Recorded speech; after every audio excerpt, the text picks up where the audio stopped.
கரிசல்வாசம் மண்ணின் மனமும் வாழ்வும். பஞ்சம் வந்துவிட்டது. பஞ்சம் வந்துவிட்டால் என்ன? மக்கள் பட்டினி கிடப்பதோடு மட்டுமல்லாமல் மற்றொரு பரிதாபகரமான காரியத்தையும் செய்வார்கள். அதாவது, ஒரு பஞ்ச பிரதேசத்தை விட்டு அதைவிட கொடுமையான மற்றொரு பஞ்ச பிரதேசத்திற்குள் குடிபெயர்ந்து செல்லுவார்கள். பட்டினி பட்டாளங்கள் ஏதோ நம்பிக்கையுடன் ஒரு சாலையில் எதிர் எதிர் திசையில் பிரயாணம் செய்வது பஞ்சத்தின் கோரமான அலைக்கழிவுகளில் ஒன்று. கோவில்பட்டி பிராந்தியத்திலிருந்து பல ஏழைகள் கூடை தலைமேலே குடிவாழ்க்கை கானகத்தில் என்று குடும்பத்துடன் வடக்கு நோக்கி நடந்தனர். வடக்கே இருந்து அதிசயம் போலே அதே கோவில்பட்டியை நோக்கி புறப்பட்டு சென்றனர் ஆந்திர தேசத்து ஏழைகள் இருவர். அந்த இருவர்தான் நரசம்மாவும் அவளுடைய ஏக புத்திரியும் சுயார்ஜித சொத்துமான வெங்கட்டம்மாவும். நரசம்மாவின் கணவன் பட்டினியினால் செத்தான் என்பது உண்மை. ஆனால் காலராவினால் செத்தான் என்று மானத்துக்கு அஞ்சி நரசம்மா பொய் சொன்னாள். பட்டினி கிடந்து செத்தான் என்று சொல்லுவது அவமானமல்லவா? கணவன் செத்தான். குடும்பத்தின் தாங்க முடியாத ஒரு சுமை குறைந்தது. மனித பிண்டம் எவ்வளவு பெரிய சுமை என்பதை நிறுத்து கண்டறிய பஞ்ச பிரதேசத்திற்குத்தான் செல்ல வேண்டும். மற்ற இடங்களில் நம் அபிப்பிராய தராசு பொய் சொல்லிவிடும். நெடுமூச்சு விட்டாள் நரசம்மா. அவள் வாழ்க்கையில் பாதி விமோசனம் பிறந்தது உழைத்து சம்பாதிக்கும் தைரியம் கொண்ட தன் கணவனை மணந்த பொழுது. முழு விமோசனமும் பிறந்தது அவன் செத்தபோதுதான். பட்டினியும் நோயும் வாட்டி வதைக்கும் கணவனை பட்டினி கிடக்கும் மனைவியும் மகளும் கண்ணார பார்த்து கொண்டு எத்தனை நாட்களைத்தான் தள்ள முடியும்? பரஸ்பரம் எதுவும் செய்து சமாளித்து கொள்ள முடியாத நரசம்மாவின் குடும்பத்துக்கு அது எவ்வளவோ பெரிய சுமையாக இருந்தது. பிறருக்கு தெரியாமல் தனியே பட்டினி கிடந்தால் வேதனையாகத்தான் இருக்கும். பரஸ்பரம் தெரியும்படியாக பலர் பட்டினி கிடந்தால் ஒவ்வொருவருக்கும் தாங்க முடியாதபடி அவமானமாக அல்லவா இருக்கிறது? கடைசியில் அவன் ஒரு வழியாகச் செத்தான். நரசம்மா அழுதாள். வெங்கட்டம்மா பரிதவித்தாள். விரைவில் இருவருக்கும் ஞானோதயம் பிறந்தது. பட்டினி கிடப்பவன் உயிரோடு இருக்கும்போது அழுதால் அர்த்தமுண்டு. செத்த பிறகு அழுவது கேலிக்கூத்தல்லவா? அழுகையை நிறுத்தினார்கள். செத்தவனை அடக்கம் செய்தார்கள். நரசம்மா விதவை கோலம் பூண்டாள். அதாவது கழுத்தில் கிடந்த வெறும் மஞ்சள் கயிற்றை அறுத்து போட்டாள். அதில் இருந்த தங்கத்தாலி கணவன் உயிரோடு இருக்கும் பொழுதே அடகு வைக்கப்பட்டு பிறகு விற்கப்பட்டு அது அரிசி புளியாக மாறிவிட்டது. ஆகவே விதவை கோலம் பூண்பதில் யாதொரு சிரமமோ பிரயத்தனமோ அவசியப்படவில்லை. பரம்பரை பரம்பரையாக மானத்தோடு வாழ்ந்த குடும்பம். ஆகவே வீட்டு வாசலுக்கு அமீனா வந்து நிற்கும் வரையில் காலம் கடத்தாமல் வீட்டை கடன்காரர்களுக்கு விட்டுவிட்டார்கள். கூலி வேலை செய்து பிழைப்பதற்கு கூட இடமில்லாது போன ஊரை விட்டு 45 வயது ஸ்திரீயும் 17 வயது கன்னியும் வெளியேறினார்கள். அவர்கள் புறப்பட்ட கதையும் அதிசயம் போல சென்னைக்கு வந்து சேர்ந்த கதையும் பெரிய பாரதம். அவர்கள் வந்த சமயத்தில் சென்னையில் ஸ்திரீகள் 2 வகையான வாழ்க்கையைத்தான் கௌரவமாக நடத்த முடியும் போல் இருந்தது. ஒன்று சீமாட்டியாக இருக்கலாம், அல்லது கக்கு சுத்தம் செய்யும் குப்பைக்காரியாக இருக்கலாம். இந்த அபலைகளுக்கு இந்த இரண்டும் ஒத்து வரவில்லை. அவர்கள் சென்னைக்கு வந்த புதிதில் அவர்கள் செவிக்கு எட்டிய தகவல் கக்கூஸ் சுத்தம் செய்யும் வேலைக்கு ஆட்கள் தேவை என்பதுதான். ஏனென்றால் அப்போது தோட்டிகளின் வேலை நிறுத்தம் நடந்து வந்தது. வேலைக்கு வராத தோட்டிகளுக்கு பிரதியாக ஆட்கள் தேவை இருந்தது. ஆனால் தாயும் மகளும் இந்த வேலை செய்ய இஷ்டப்படவில்லை. பிறந்த ஜாதி, வாழ்ந்த அந்தஸ்து எல்லாம் நினைவுக்கு வந்துவிட்டன. சீமாட்டியாகவோ குப்பைக்காரியாகவோ இல்லாமல் நடுத்தர பிழைப்பு பிழைக்க இருவருக்கும் வசதி கிடைக்கவில்லை. ஊர் ஊராக அலைந்தது போலவே தெரு தெருவாக அலைந்தார்கள். ஜீவனாம்சத்துக்கு ஒரு தொழிலும் கிடைக்கவில்லை. யாரிடத்திலும் போய் பேசுவதற்கு கூட இயலாது போய்விட்டது இந்த ஆந்திர பெண்களுக்கு. சென்னை பட்டணம் எங்களுக்குத்தான் என்று தெலுங்கர்கள் தம் மகாநாட்டில் தீர்மானம் நிறைவேற்றிவிட்டால் சென்னை வாசிகளுக்கு தெலுங்கு புரிந்துவிட வேண்டுமென்று கட்டாயம் இல்லையே. அறியாத ஊர், அறியாத பாஷை, இன்னும் அறியாத பல விஷயங்கள். இந்த லட்சணத்தில் காட்சியளிக்கும் சென்னையில் ஏதோ 2 தினங்கள் இருந்தார்கள் தாயும் மகளும். வெங்கட்டம்மாவின் தண்ணீர் கண்டறியாத புடவை புழுங்கி நாறியது. படுக்கை, போர்வை, புடவை இத்தனையுமாக இருந்து உதவிய அந்த கந்தல் துணியை இடுப்பில் சுற்றி கொள்வது முள்வேலியை எடுத்து சுற்றி கொள்வது போல் இருந்தது. அழுக்கும் சீலைப்பேனும் நிறைந்த அந்த புடவை வெங்கட்டம்மாவின் உயிரோடு போட்டி போட்டுக்கொண்டு ஒவ்வொரு நாளும் அந்திம காலத்தை நெருங்கிக் கொண்டிருந்தது. 17 வயது பெண் இந்த கந்தல் துணியோடு தெருவழியே நடமாடினாள்.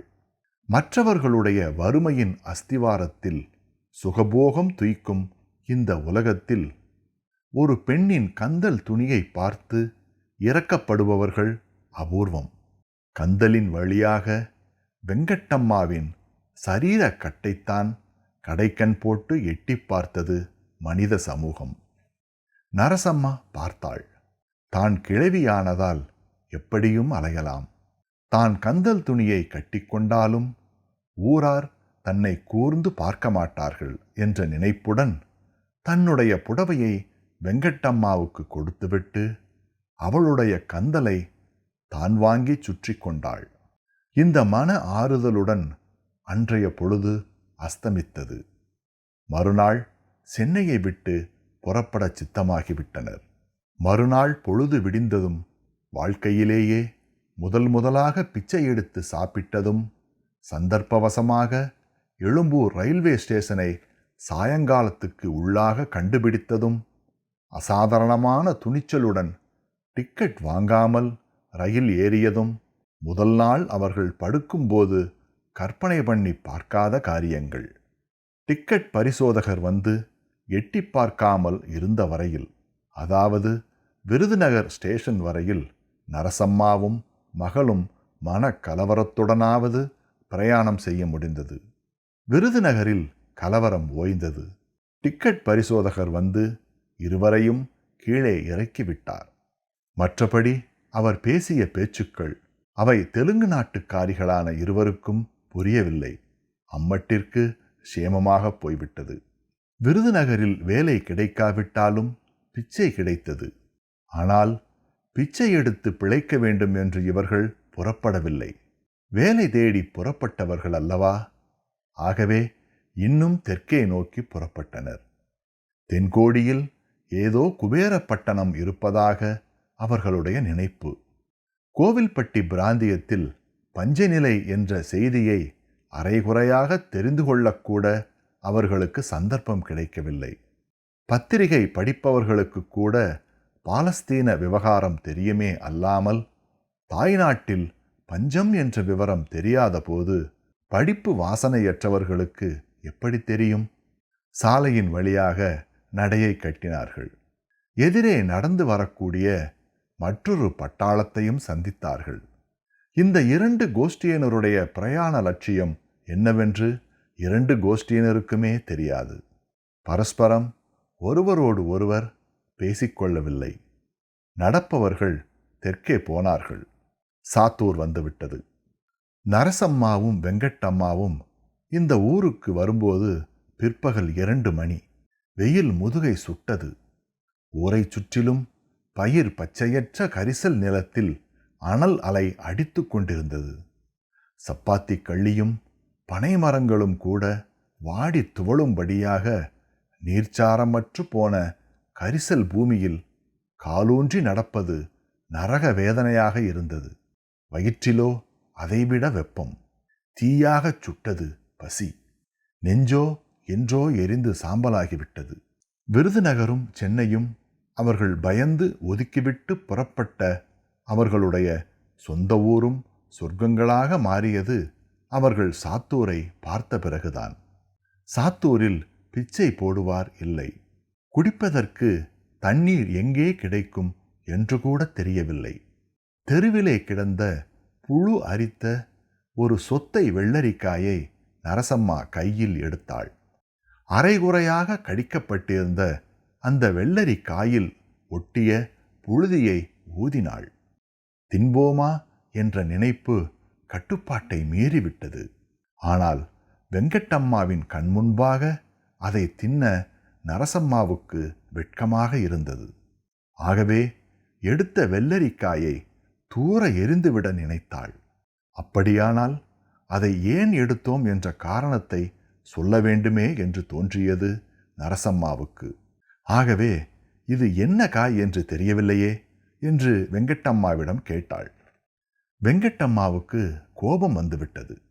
வயிற்று பசி பிடுங்கி தின்னும்போது அம்மா விளையாடுகிறாளே என்று நினைத்தாள் அந்த அப்பாவி பெண். சி, சும்மா இரு என்று அம்மா மீது எரிந்து விழுந்தாள். எச்சில் வெள்ளரிக்காயை தின்பதை விட வெங்கட்டம்மாவின் சுடு சொற்களை கேட்க மிகவும் அவமானமாக இருந்தது.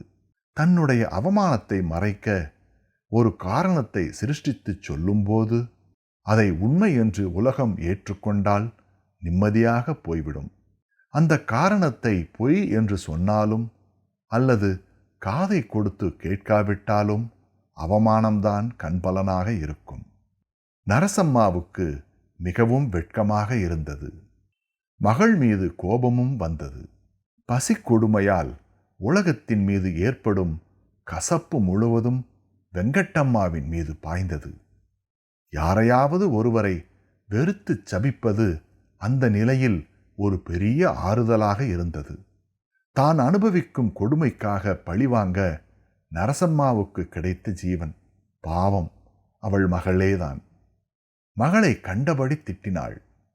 மகள் பிறந்த பிறகுதான் வீட்டில் துரதிர்ஷ்டமும் தரித்திரமும் தாண்டவமாடியதாகவும் இப்போது இப்படி அலைக்கழிய நேரிட்டதாகவும் வசை கூறினாள். கடைசியில் அழுதாள். கையில் இருந்த வெள்ளரிக்காயை பார்த்ததும் அவளுக்கு கோபம் பொத்துக்கொண்டு வந்தது.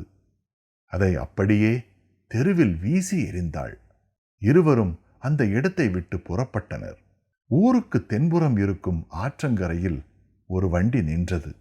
அதன் கீழாக நிழலுக்கு ஒதுங்கினர். ஆற்றிலே தண்ணீர் இல்லை.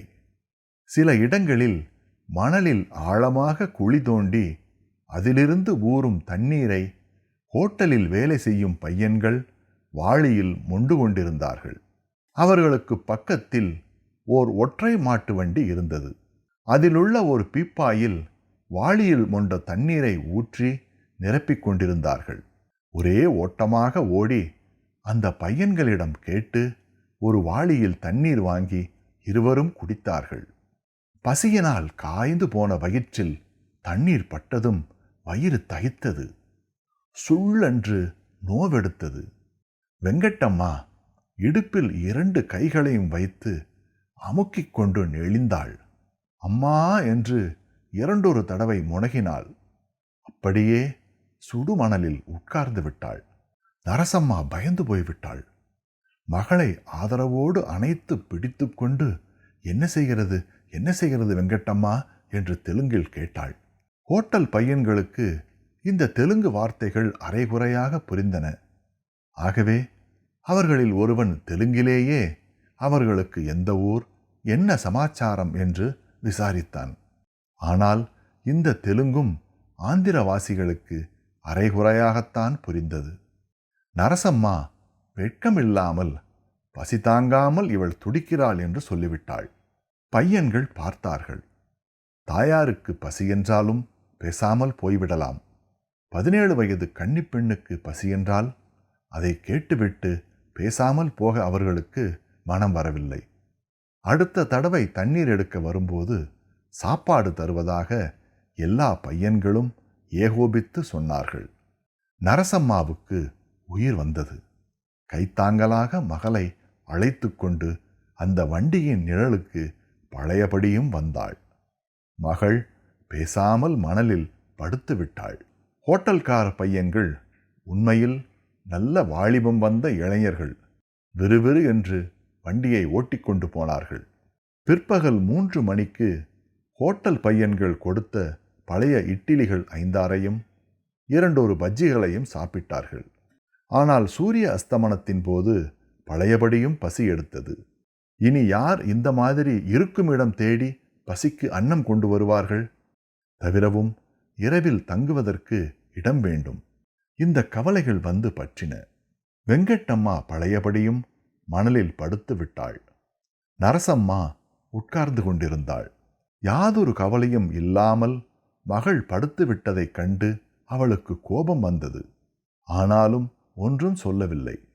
அருமை பெருமையாக வளர்த்த தன் ஒற்றைக்கொரு மகளை அன்று அனாவசியமாக கடிந்து கோபித்து கொண்டதை நினைத்து சஞ்சலப்பட்டது. 2 கைகளாலும் உழைத்து ஜீவித்தது போய் இப்போது பிச்சை எடுத்தும் சாப்பிட்டாய்விட்டது. ஏனென்று கேட்பாரில்லை. ஊர் மந்தையில் மணலில் வந்து அனாதைகளாக கிடக்கிறார்கள். கணவன் பட்டினி கிடந்து செத்தான் என்று சொல்ல நாணி காலராவினால் செத்தான் என்று பொய் சொல்லி மானத்தை பேணிய நரசம்மா நடுத்தெருவில் கையை நீட்டி யாசகம் வாங்கிவிட்டாள். பட்டணத்திலாவது தோட்டி வேலை கிடைக்கும் என்று சொன்னார்கள். சாத்தூரில் அந்த வேலை கிடைப்பதாக பிரஸ்தாபம் கூட கிடையாது. வயிற்று பசி அதிகமாக பட்டணத்தில் தோட்டி வேலையாவது செய்தோமா? அனாவசியமாக இவ்வளவு தூரம் வந்துவிட்டோமே என்று தோன்றியது நரசம்மாவுக்கு. இந்த நினைப்பை தொடர்ந்து கண்ணீரும் வந்தது. கண்ணீர் பொங்கும் விழிகளால் மகளை ஏறிட்டு பார்த்தாள். வெங்கட்டம்மா நிம்மதியாக மணலில் படுத்து உறங்கிக் கொண்டிருந்தாள். அலைந்து அலைந்து அழுத்து போன சரீரம் தன்னை மறந்து ஓய்வெடுத்தது. வாயிலிருந்து எச்சில் ஒழுகி மணலை நனைத்தது. அவ்வளவு தன்னை மறந்த தூக்கம். மகள் தூங்குவதை நரசம்மா பார்த்தாள். அவ்வளவுதான். அரவமில்லாமல் எழுந்தாள்.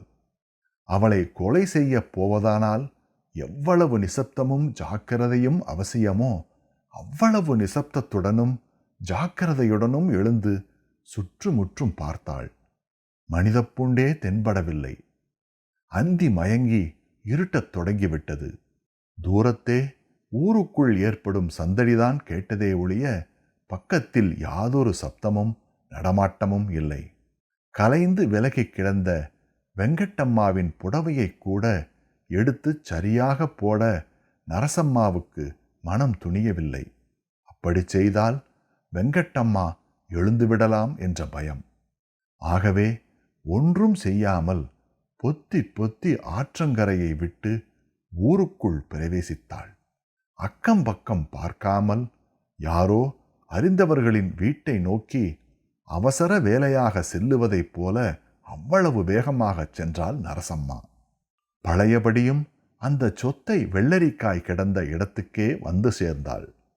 வெள்ளரிக்காய் அங்குதான் கிடந்தது.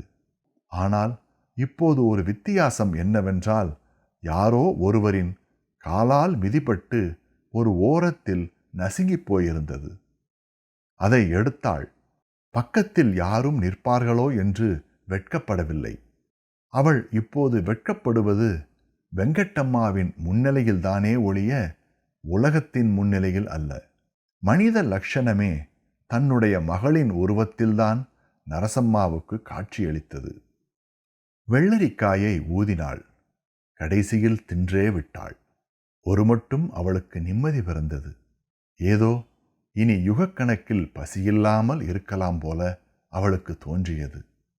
சந்தோஷத்துடன் அந்த இடத்தை விட்டு புறப்பட்டாள். வாழ்க்கையின் யதார்த்த நிலையை ஏறக்குறைய எட்டி பிடித்தாய்விட்டது. பழைய கற்பனைகள், பழைய மயக்கங்கள், பழைய திருப்திகள், பழைய மான அவமானங்கள் எல்லாம் நொறுங்கி சிதறிவிட்டன. ஆனால் பழைய கட்டுக்களை அறுத்தாலும் புது உலகத்தில் அடியெடுத்து வைக்க நரசம்மாவுக்கு இன்னும் சக்தி வரவில்லை. நிரந்தரமாக தெருப்பொறுக்கியோ எச்சிலையை வழித்தோ பிச்சை எடுத்தோ சாப்பிடலாம் என்ற தீர்மானத்துக்கு அவள் வந்துவிட முடியவில்லை. இரண்டும் கெட்டு திரிசங்கு நிலையில் தவித்த அவளுக்கு தன்னை வாட்டிய மான அவமானத்தை கொன்று தனக்கென்று சொந்தமாக ஒரு மான அவமானத்தை, ஒரு மரபை, ஓர் ஒழுங்கை ஏற்படுத்தி கொள்ள ஆற்றல் பிறக்கவில்லை. அந்த நிலையை பெற ஏதேனும் ஒரு பற்றுக்கோடு, ஒரு கொழுக்கோம்பு, ஓர் ஆதரவு கிடைக்காதா என்று அவள் உள்ளம் மருகியது. ஆனால் தன் உள்ளம் ஏன் மருகுகிறது என்ற ரகசியம் நரசம்மாவுக்கு தெரியவில்லை. பேசாமல் ஆற்றங்கரையை நோக்கி நடந்து வந்து கொண்டிருந்தாள். அங்கே இருந்த ஒரு பெரிய ஹோட்டலை கடந்து சில அடி தூரம் வந்திருப்பாள். அவளை தொடர்ந்து ஒரு இளைஞன் வந்தான். மிகவும் வேகமாக வந்தான். பின்னும் 2 கஜ தூரம் கூட நரசம்மா போயிருக்க மாட்டாள். அதற்குள்ளாக அவளை முந்திவிட்டான் இளைஞன். இரவு நேரமானதால் விளக்கு வெளிச்சம் இருந்தும் அந்த இளைஞனை யார் என்று அடையாளம் கண்டுகொள்ள முடியவில்லை. மத்தியானம் பலகாரம் கொண்டு வந்து கொடுத்தது நான் தான் என்று தெரிவித்துவிட்டு, ராத்திரி என்ன சாப்பிடப் போகிறீர்கள், எங்கே படுத்து தூங்குவீர்கள் என்றும் அவன் கேட்டான். அது நரசம்மாவுக்குத்தான் தெரியுமா?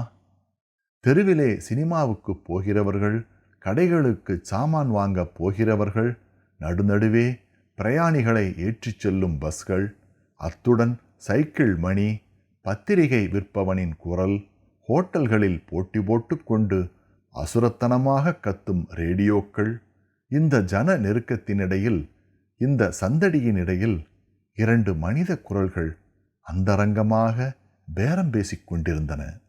பாதி தூரம் கடந்தாய்விட்டது. பிறகுதான் அவள் இணங்கினாள்.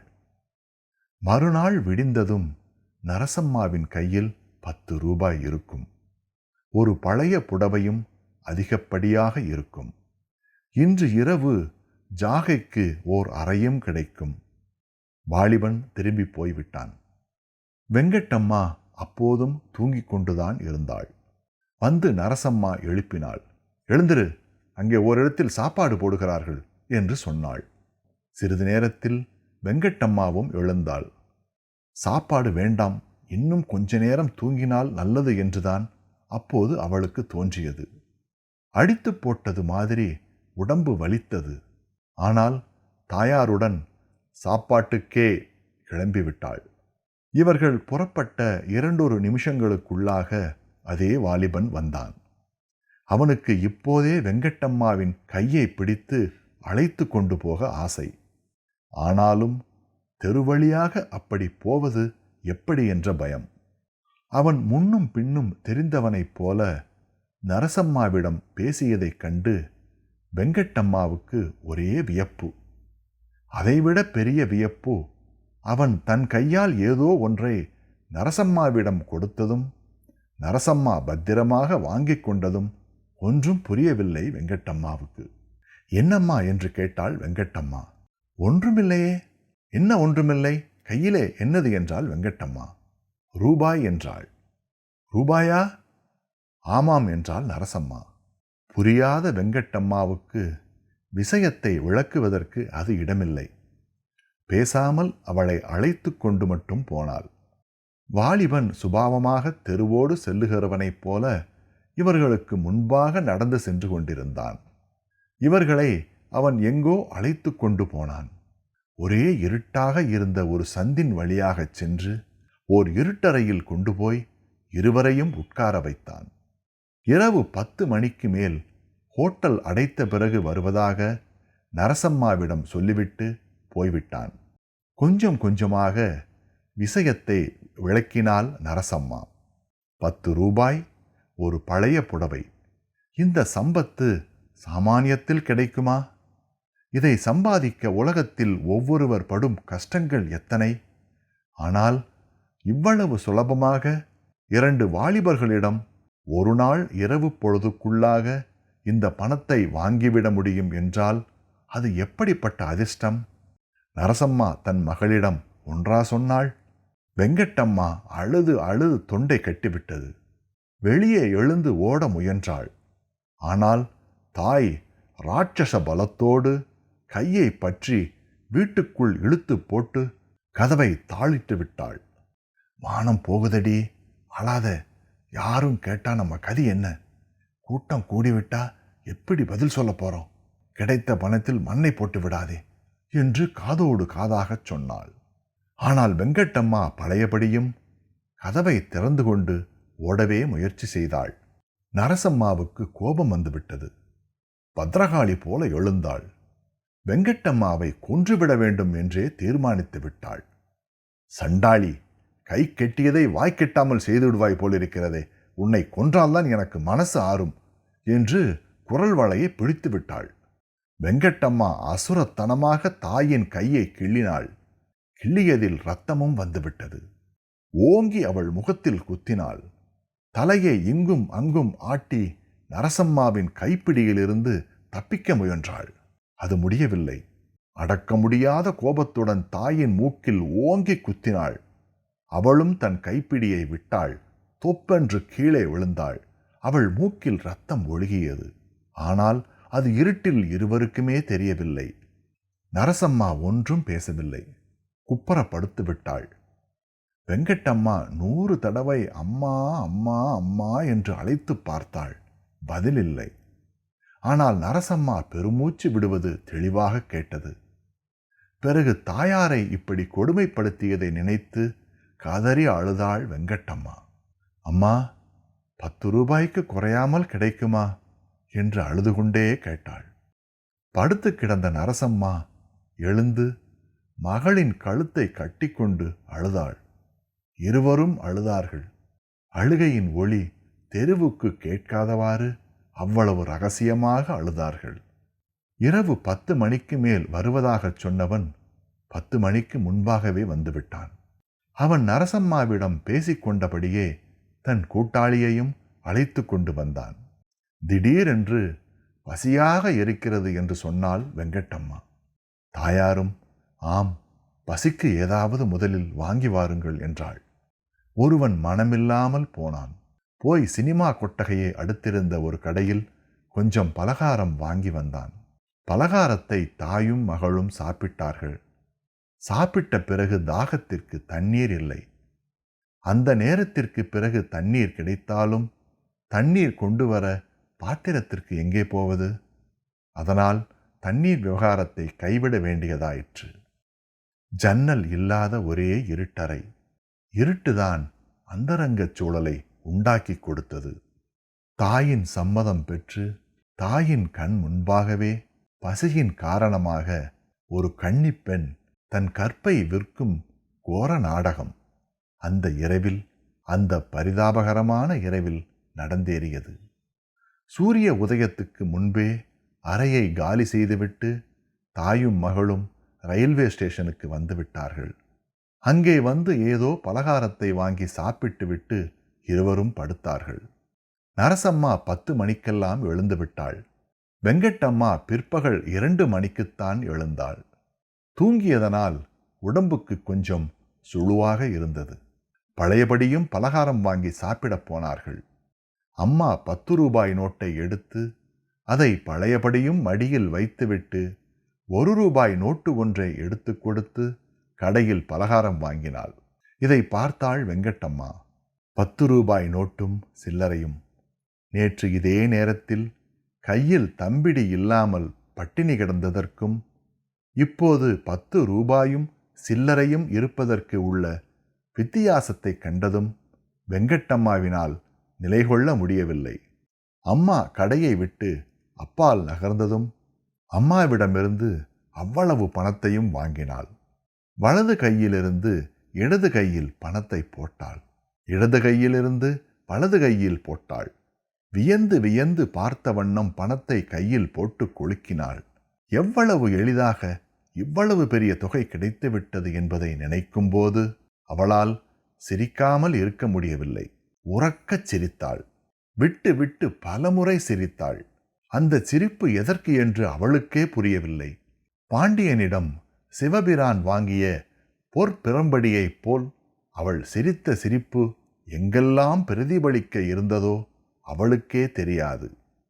அவள் மனிதன் காட்டிய ஒழுக்கத்தை நோக்கிச் சிரித்தாள். ஒழுக்கக்கேட்டை நோக்கிச் சிரித்தாள். நாகரிகத்தையும் அநாகரிகத்தையும் பார்த்து சிரித்தாள். பணக்காரர்களை, ஏழைகளை, ஆண்களை, பெண்களை, பஞ்சத்தை, இப்படி எத்தனையோ அடங்கிய உலகத்தையே நோக்கிச் சிரித்தாள். இது நரசம்மாவுக்கு தெரியுமோ என்னவோ? சிவன் சிரித்து திரிபுரத்தை எரித்தான். இவள் சிரிப்பு என்ன செய்யப் போகிறதோ அதை இப்போது யார்தான் அறிவார்கள்? அந்த காலத்து புத்திமான்களும் கூட ஏழை அழுத கண்ணீருக்குத்தான் வாளை உபமானமாகச் சொன்னார்களே ஒழிய ஏழை சிரித்த சிரிப்பை பற்றி பிரஸ்தாபிக்கவில்லையே.